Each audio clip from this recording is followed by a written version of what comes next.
61, Connecticut's news station begins with a Weather Watch alert. It has already been a wet week, but things are ramping up tonight. A storm system moving across the state, bringing with it heavy rain. Thanks for joining us here at 10. I'm Brent Harden. And I'm Sarah Sanchez. Taking a live look now at the radar, you can see just how heavy that rain is.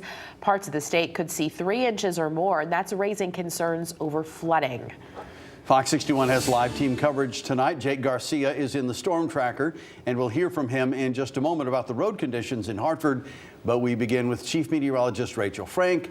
So, Rach, just how long will this storm stick around? Well, it looks like the worst part of this storm is happening right now through just before daybreak tomorrow morning. And then after that, after the sun comes up, we're talking about some lingering lighter showers. But in the meantime, it's just pouring out there for parts of the state. We'll show you in parts of New London County where we're seeing some heavier downpours around Norwich, Griswold, and Plainfield. That continues up the 395 corridor into Putnam, and also some moderate rain right now in Hartford too. And as we widen things out, you'll see more downpours developing to the south and just a train of rain heading in as we head through the overnight hours. So we wanted to make sure that you guys were aware. That's why we issued this Weather Watch alert that there could be some poor drainage flooding, keeping an eye on basements if your basement tends to flood, and some rivers and streams may rise as well. Lingering showers will continue into Thursday.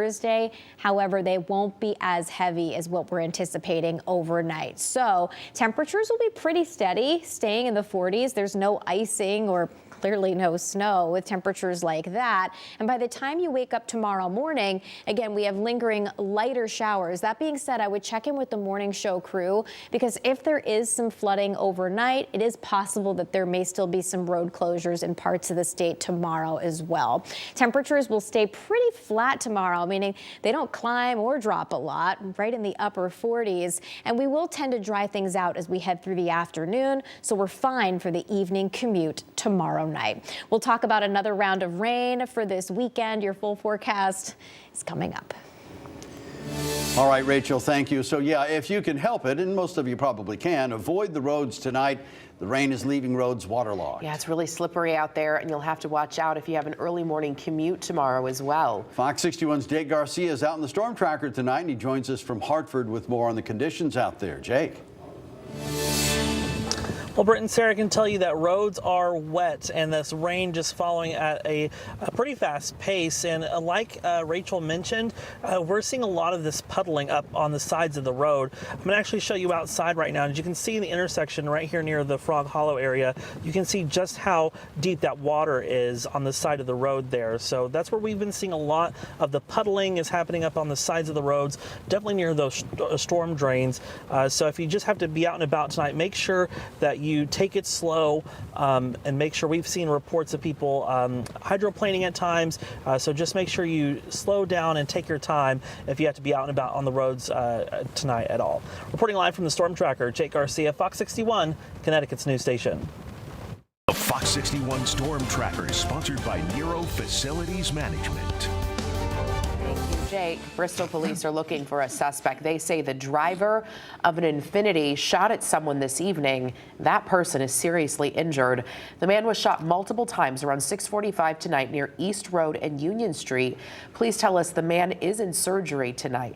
They say a red Infiniti G37 was spotted near the scene. They're looking for that car and the shooter tonight. It's registered as BK77317. If you see it, give Bristol police a call. A Willimantic police officer is on paid leave tonight, and there's now an open investigation into a hit-and-run crash involving his personal car. Police say someone driving a car owned by an off-duty officer hit a parked vehicle on Main Street around 2 a.m. Saturday. That crash caused a chain reaction, ultimately damaging 6 other cars, but the driver left the scene. Police are not saying if the off-duty officer was driving the car at the time. All we know is the officer is the owner of the car. That officer has not been publicly identified, and there are no charges right now. Well, on day 3 of the trial for Trooper Brian North, jurors got a close look at multiple videos taken from the body cams of officers the day Mubarak Suleiman was killed. North is charged with manslaughter in connection to the death of Suleiman. Fox 61's Julie LeBlanc has the latest. Tonight, we're hearing from the handful of police officers and troopers who responded the night Mubarak Suleiman was killed, and we're also getting a first-hand look at their body camera video. Multiple video clips taken from January 15th, 2020, the day 19-year-old Mubarak Suleiman was shot and killed after being chased by troopers. Left lane, passing 40, speeds 80. Initially, troopers were on I-95 South trying to stop Suleiman in a stolen car unsuccessfully. Prosecutors playing the dispatch call. Be advised, one of them's armed with a knife. Troopers followed Suleiman onto Campbell Ave in West Haven, where he crashed into another car, coming to a stop under the overpass. I heard sirens that were getting louder and closer. Jody Longley was pulled over that night, watching it all play out, her eyes on Suleiman in the driver's seat of the car. I just saw him sitting there. And then, like I said, there's a lot of commotion. Everything happened in a matter of seconds. I can't make out what anybody was saying. There was a bunch of just yelling. Okay. And honestly, when I was looking, but like I said, everything happened quickly, I didn't see any movement. Seen in the body camera video, Trooper North goes to the driver's side window of Suleiman's car with his gun drawn, while another trooper goes to the passenger side, all as a West Haven officer breaks the passenger side window. For a moment, North asked the other trooper to use a non-lethal weapon. Jackson, go to taser! Taser! Moments later, Trooper Jackson says he saw Suleiman reach for a knife. That's when North shot him. Trooper Jackson recalling it all in court. He was holding it, had it in his hand at the, I guess you call it the grip of the knife, and he was moving it in a very threatening and aggressive manner, as if he was planning to do something with that knife. Inspector General Robert Devlin Jr. questioning that so-called aggressive movement. He's turning to the driver's side of the vehicle, correct? He is making a motion toward Trooper North, not toward you. The defense following with this. Someone could have been hurt with that knife. Correct.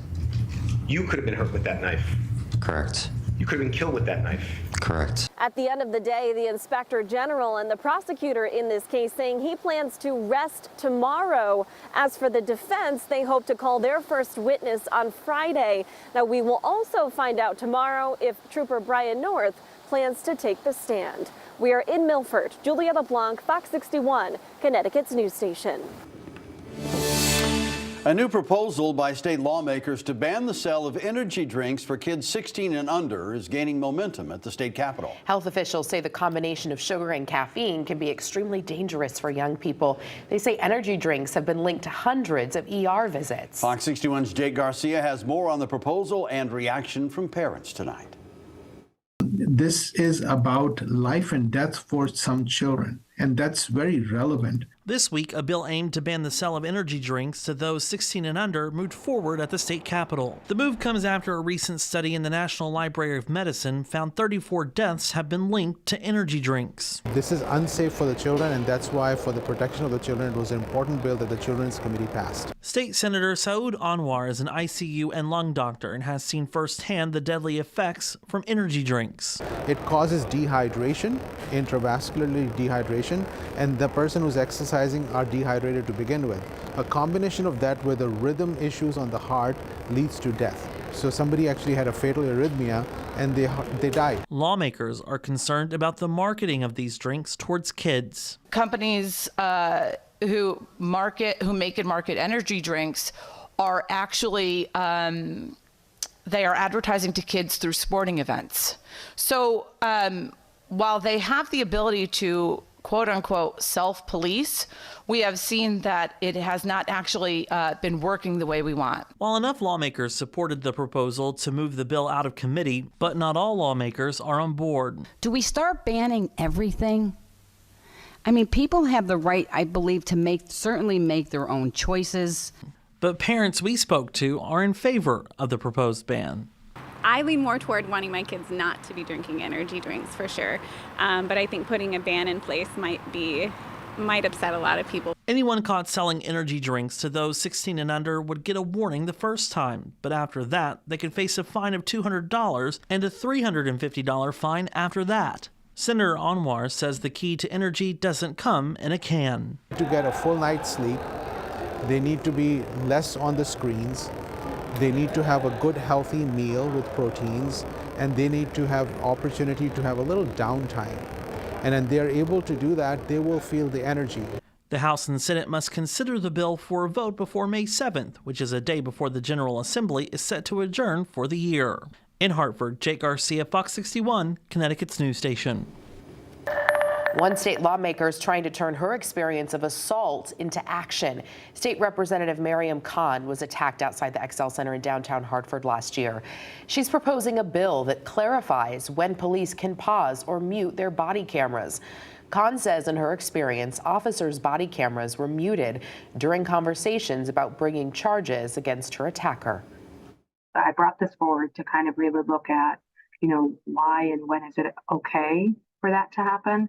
I would have previous to this, I would have thought, I didn't know that they could even be muted. The bill wants to clarify the circumstances under which an officer can pause this equipment. Khan's alleged attacker, 30-year-old Andre Desmond of New Britain, is still awaiting trial. He'll be back in court 1 week from today.